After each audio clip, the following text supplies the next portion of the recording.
दोस्तों, स्वागत है आपका हमारे चैनल में। अगर अब तक आपने हमारे चैनल को सब्सक्राइब नहीं किया तो प्लीज़ सब्सक्राइब कर दीजिए। आज की कहानी है अपराधी। सीमा और आलोक जैसे कि एक दूजे के लिए ही बने थे। दोनों एक दूसरे को बहुत प्यार करते थे। सीमा को तो आलोक की सादगी पसंद आ गई थी और वह उस पर मर मिटी थी।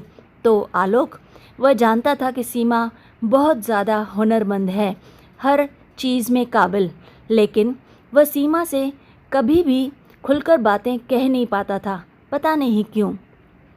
कई बार सीमा कहती भी थी कि शादी को काफ़ी वक्त हो गया है, लेकिन ऐसा क्यों लगता है कि आप मुझसे बहुत सारी चीज़ें छुपा रहे हैं और मुझसे खुलकर बात नहीं कर रहे हैं। रिश्ता तो पानी की तरह होना चाहिए आलोक, बिल्कुल साफ, आर पार और पारदर्शी। शादी को 7 वर्ष हो गए। 2 बहुत प्यारे बेटे गोद में थे। दोनों बहुत खुश थे, लेकिन अभी दोनों बच्चों की परवरिश की वजह से सीमा अपने पर ध्यान बिल्कुल नहीं दे पा रही थी। उसका सारा समय बीतता जा रहा था और सीमा के लिए तो जैसे दोनों बेटों और उसका पति ही उसकी दुनिया थे। सारा दिन उसका उसी में चला जाता था। वह जैसे अपने लिए तो जीना ही भूल गई थी। बस दोनों बच्चे और आलोक उसकी ज़िंदगी बन गए थे। सारा दिन यही चलता रहता। फिर आलोक का ट्रांसफ़र हो गया और एक नए शहर में ये पूरी फैमिली आ गए। अब नए सिरे से सब कुछ करना था। सीमा, कैसा रहा आपका पहला दिन नए शहर में? अच्छा लग रहा है आपको? चाय के 2 कप टेबल पर रखते हुए उसने आलोक से पूछा। अरे क्या बताऊँ सीमा, मुझे तो यकीन ही नहीं हो रहा कि मुझे वहाँ मेरी क्लासमेट है ना अपूर्वा, वह मेरे साथ पढ़ती थी, वह मिल गई। वह मेरे ऑफिस में ही काम करती है। किसी दिन तुमको मिलवाऊंगा मैं उससे। सीमा, हाँ ज़रूर, क्यों नहीं, ज़रूर मिलूंगी मैं उससे। आलोक, शाम को चाय बना कर रखना, मैं अपूर्वा को लेकर आऊँगा। सीमा, जी आलोक कहकर अंदर चली गई। अपूर्वा ने दोस्ती का हाथ बढ़ाया सीमा की तरफ, लेकिन ना जाने कुछ तो था जो सीमा को दोस्ती के लिए रोक रहा था। उसका मन न जाने क्यों सही नहीं लग रहा था। खैर, देखते देखते 6 महीने बीत गए। अब बच्चे भी स्कूल जाने लगे थे। घर के पास ही रहने वाली पूनम, उसकी पड़ोसन, अब सीमा की एक नई दोस्त भी बन गई थी। उसके साथ खूब बातचीत होती रहती थी। सारा खाली समय उसी के साथ व्यतीत होता था। कभी कभी शॉपिंग पर भी दोनों साथ में चली जाती थी, क्योंकि सीमा के लिए यह शहर बिल्कुल नया था। वह यहाँ पहली बार ही आई थी। एक दिन सीमा पूनम के साथ कॉफ़ी शॉप पर गई थी। सीमा का ध्यान नहीं गया सामने खड़ी हुई कार में आलोक पर। अचानक से पूनम ने कहा, याद है सीमा, पिछली बार मैंने तुम्हें एक बात बताई थी ना कि मेरी बहन के साथ किसी ने छेड़छाड़ करने की कोशिश की थी। बाद में वह व्यक्ति पकड़ में आ गया था, लेकिन उसके बहुत ज़्यादा माफ़ी मांगने पर पिताजी ने उसे छोड़ दिया था, वरना हम तो उसे पुलिस के हवाले करने वाले थे। मैंने तुम्हें यह बात बताई थी ना? हाँ पूनम, बताया था तुमने। पूनम देखो सीमा, वह व्यक्ति सामने कार में बैठा हुआ है, ब्लैक गॉगल्स में, साथ में शायद उसकी पत्नी भी है। सीमा ने जैसे ही पलटकर देखा, अब वाक रह गई। उसके मुंह से यह निकला ही नहीं कि वह उस आदमी को पहचानती है और वह उसका हस्बैंड आलोक है। उसे विश्वास नहीं हुआ कि यह सही हो सकता है। पूनम, तुम्हें कोई गलतफहमी तो नहीं हो रही है ना? अरे नहीं सीमा, गलतफहमी कैसी? अच्छा चलो अब घर चलते हैं, मुझे यहाँ ठहरना भी अच्छा नहीं लग रहा। वैसे भी बच्चों के आने का समय हो रहा है स्कूल से। ठीक है, चलते हैं। तभी सीमा ने देखा आलोक के साथ उसकी वही ऑफिस में साथ पढ़ने वाली, यानी कि उसकी क्लासमेट अपूर्वा बैठी हुई है और दोनों बेहद आराम से बैठे थे। सीमा के मन में एक वहम बैठ गया। घर आकर भी वह बिल्कुल चुपचाप रही। पूनम की बातें उसके दिलो दिमाग में घूम रही थी और वह परेशान हो चुकी थी।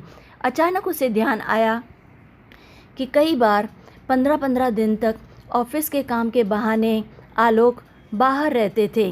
पूछने पर यही बोल देते थे, अरे तुम्हें तो पता है कि मेरे ऑफिस में नया काम शुरू हुआ है, उसी के सिलसिले में आना जाना रहता है, और इसके अलावा कभी कुछ नहीं बताते थे। सीमा बहुत परेशान थी। सोचते सोचते उसकी आंख लग गई। सुबह उठकर फिर वही बच्चों का स्कूल, घर के कामकाज और वही व्यस्तता, सारा दिन ऐसे निकल जाता था। लेकिन आजकल आलोक फ़ोन पर बहुत ही ज़्यादा व्यस्त रहते हैं। पूछने पर इतना ही कह देते कि ऑफिस का फ़ोन था, बात तो करनी पड़ेगी। सीमा ने अब अपने स्तर पर पता लगाने की कोशिश की तो एक बहुत बड़ा कड़वा सच उसके सामने आखिर आ ही गया। अपूर्वा उसकी क्लासमेट ही नहीं बल्कि आलोक की पूर्व प्रेमिका है। एक दूसरे को पहले से ही प्यार करते थे। सीमा के पैरों तले ज़मीन खिसक गई। उसे विश्वास नहीं हुआ कि आलोक उसके साथ ऐसा भी कर सकता है। यह नया शहर आलोक के लिए नया नहीं था, क्योंकि अपूर्वा इसी शहर में रहती थी और काम के बहाने आलोक उससे मिलने आते रहते थे। और आलोक ने अपना ट्रांसफ़र बड़े अधिकारियों के मिलकर खुद ही करवाया था, यानी वह खुद इसी शहर में वापस आना चाहता था हमेशा के लिए। उनका प्रमोशन के साथ तबादला नहीं हुआ था, बल्कि उसने खुद हाथ पैर मारकर अपना तबादला यहाँ करवाया था। सीमा अब ज़्यादातर मौन रहने लग गई। प्यार की गर्माहट कम होने लगी। कभी कभी तो अब तकरार भी होने लगी थी आलोक से।